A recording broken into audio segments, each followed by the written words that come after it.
season's begun. Obviously, we missed last week because we're still getting the studio ready. And as you can tell, it's a beautiful studio we've got here. Once again, I'm joined with my lovely assistant, Melly. She's here to count down, or the preview round 2 with us.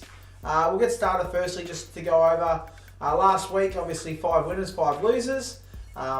Those winners, obviously, Renegades, Sugar Daddies, Trust the Process, Maltese Falcons, and Rangers Anonymous all won last week, which is absolutely fantastic. But anyway, let's go get to it. Don't forget, once again, $50 got to pay up. Melly, we'll attack you if you don't. Yeah, I'm serious.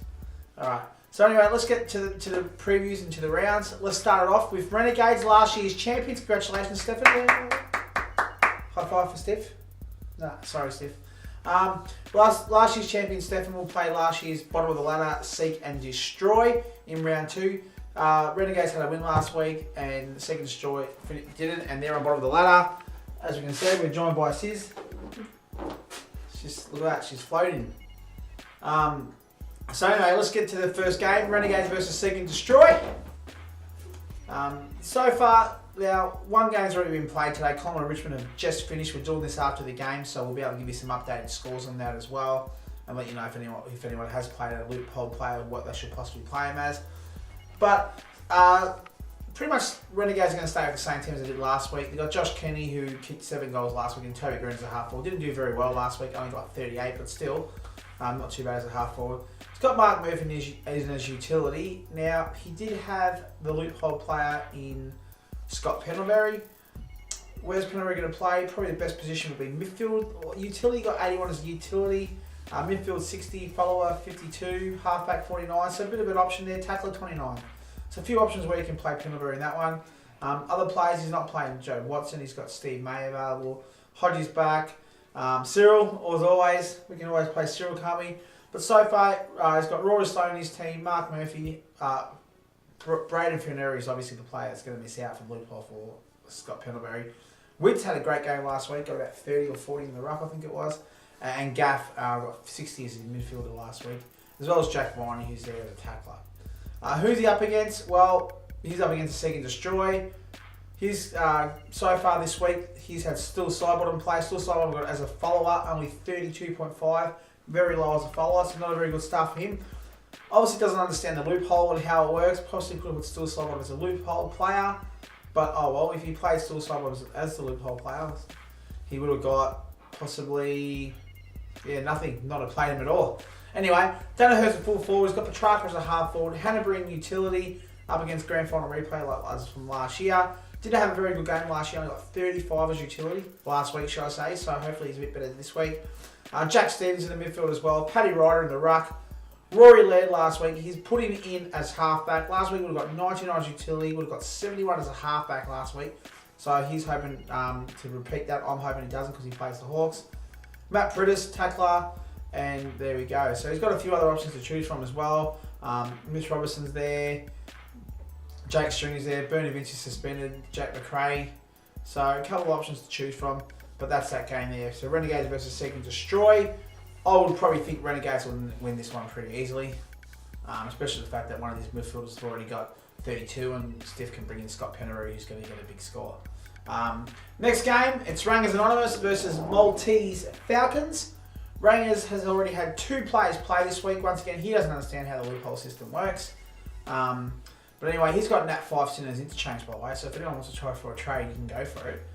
In the meantime, he also had Alex Rance sitting on the bench. Alex Rance would have got 53 as a halfback, loophole player. But Glenn Curvis only 23 in the ruck. Trent Cotchin 55 as midfielder is a great result. Cotchin would have got 100 as a utility this week, 48 as a half forward. So, possibly 55 as a midfielder, though, still pretty good. Maybe could have been wasted. He's got Menzel as a full forward and Jack Gusson as a half forward. Got big little Gazza as a utility. Jordan Lewis in the midfield as well, with Trent Cotchin. And the other positions, Cade Simpson and Tom Mitchell. There, just one moment. Let's get my assistant to come back for a second. There we go. Stand up. It's all right. Not much longer. Relax. He is up against Fennick. Now Fennick, big option here, had Brodie Grundy as an interchange player, all by mistake. Brodie Grundy as a ruck can get 52 points as a ruck or 114 as a utility. So Fennick's got a choice to make there, a big choice. Other options at the moment, he's got Jenkins as a full forward and Rory Atkins as a half forward. He's got Dangerfield there. He's got Jake Lloyd to choose from, Lockie Neal to choose from. Chances are he'd probably take Jake Lloyd out of the team. But then again, he's got to take really his ruck. So Zach Merritt will probably go in there somewhere into the midfield or halfback or something. Brody Graham will get in there, but I reckon he should play Brody Graham in the utility. Other options to choose from. Dyson Moore didn't do too much. He did miss out on there. He's got a lot of Carlton players, so that's a bit of a waste. Aaron Hall, he's been on fire to start off the season, so he could possibly play Aaron Hall as well. That's Phoenix team. Look, the fact that Brody Graham is going to come in at 52 points as a ruck, 30 points already up on Nankervis, or can go into utility at 114. I reckon Fenwick might get this one, so Falcons to win this. Maltese Falcons to win this over the Rangers. Next, Trust the Process, which is me, versus Jacob Jabronis. Now, I've already had one player play already. Trust the Process. Jack Rewell got 19 as a full forward. Disappointing, but he did get 2 points better than last week, which is okay. Only kicked 2 goals. At the moment, I'll put Isaac Smith as a half forward and have Buddy as utility, but that might change around. Sammy Mitchell in the midfield with Dane Beams, Aaron Sandlands as the ruck, halfback as Zach Tui, but got Pressy. Now Pressy got 47 as a mid, 42 as a follow-up, could possibly go as a tackler with 27 points, but other than that, I don't know, where I'm going to do. Oh, Michael, don't do that, please. Go, Michael, just do it. Just do it. Flying cats. Barlow can go tackle. He got 40 last week as well. So Pressy, he may end up staying where he is on it. I'm not sure yet. I am up against Trust the Process. Now, Trust the Process has got Jesse Hogan as a full forward and Stephen Mottler as a half forward. He's got Josh Kenny in the utility and Nathan Jones in the shield. Sam Jacob is the ruck. Jacob Chapronis, I'm playing, sorry. Sam Jacobs in as the ruck. He's against that Hawthorn. We don't really have a ruck. Dockett is a halfback. Kerno's a tackler. And he's got Lockie Hunter as his interchange. So who's he got to choose from? You can obviously play Bruce as an option there. He's got Nunes, Luke Dalhouse. Travis Cloak did kick a goal last week. So there's a few options to choose from there. Myself, I've got a few options in O'Meara to choose from. I've got Ruffy to choose from. Callum Ward, Tom Scully, Devon Smith, the 3 GWS boys up against Gold Coast. So possibly should look at playing one of those. Unfortunately, I've lost Rampy for a bit there and Armitage isn't playing. So a couple injuries there. Who's going to win that? Obviously, I'll win that because I can't choose against me. So I'm projected for 392, he's projected for 368, doesn't make sense, I'm not going on projections.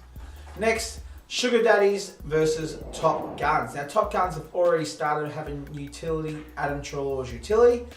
Adam Trelaw got 90 as utility today, so that's a very good effort. Alex Fasalo, oh, Melly's gone. Excuse me. Alex Fasalo got 9 as a full forward, so didn't do too much. His kicking efficiency apparently wasn't good according to the TV. But Eddie Betts is a half forward. Now, Eddie Betts didn't train today, so whether that's a risk or not, I'm not too sure. They reckon he was just resting because he had the flu. So we'll see what happens with that one. Jack Zeeble and Bryce Gribbs, or Jack Zeeble midfield, Bryce Gribbs follower. Mumford is the ruck. Heath Shaw is a halfback. Brad Eber is a tackler. Plus got Kieran Jack as his interchange. Who are his options to choose from? Well, he's got Swallows back this week, I think. Jared Waite's out now. Montagna, I don't know if he's back. Rewald's out. Not many to choose from there. Tippett maybe. And First, you almost got no one on the bench, Dash, so you've got to go with what you got already. So who's going to choose that? Who's going to win that game? I'm not too sure. Sugar Daddies, they've got Tom Lynch and Jeremy Cameron as the forward line, which is a pretty good forward line. They're playing against each other. They'll be up against each other this week. Heppel's utility after his big game last week, 116 is utility. Matt Crouch in the midfield, Ollie Wines as the follower. Ollie Wines had a great game last week as well. Big Maxi Gorn in the ruck, got 53 last week as a ruck. Goddard at halfback and Ainsworth as a tackler at the moment. So that's that one there. Goldstein's in the interchange spot, so he's not even going to play Goldstein at this stage. So yeah, a bit interesting there. But Sugar Daddy was a Top Guns. I think Sugar Daddy's is too strong to be honest. So yeah, I reckon Sugar Daddies will beat Top Guns on that one.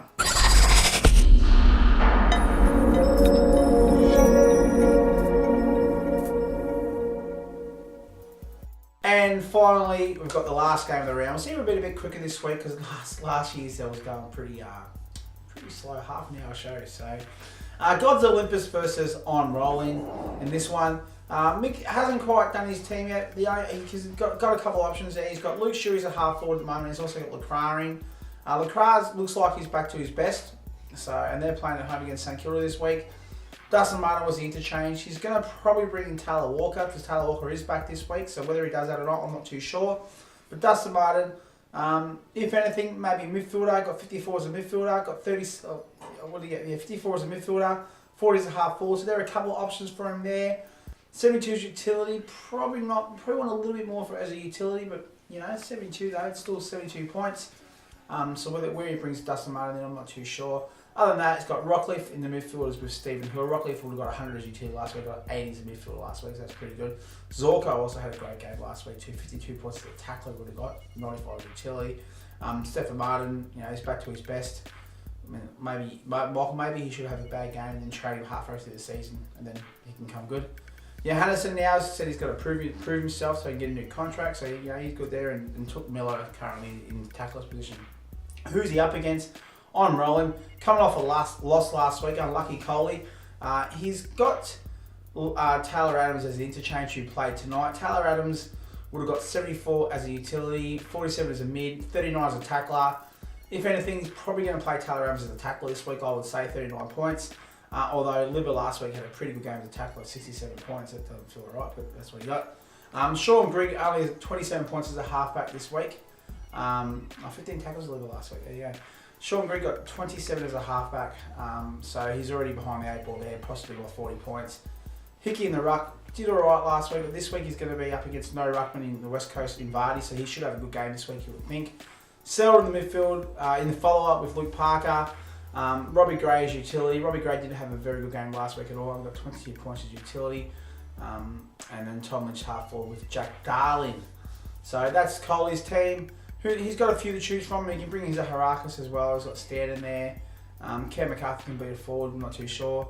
Other than that, probably Andrew Swallow can come in somewhere. Not much to choose from with his team. Even with Michael, he missed out on a few things. In Basher Hall, the 6 years halfback this week, didn't do anything last week. Michael hasn't got anyone else to choose from, to be honest, either. So that's that one there. Tom Hawkins can play Tom Hawkins too, but because we don't like Coley, I reckon Michael's going to win that one. So that's this week's games. All 5 games. Trust the process. That's going to be me. We're going to win again. Go 2-0. Thank you, everyone. Good luck.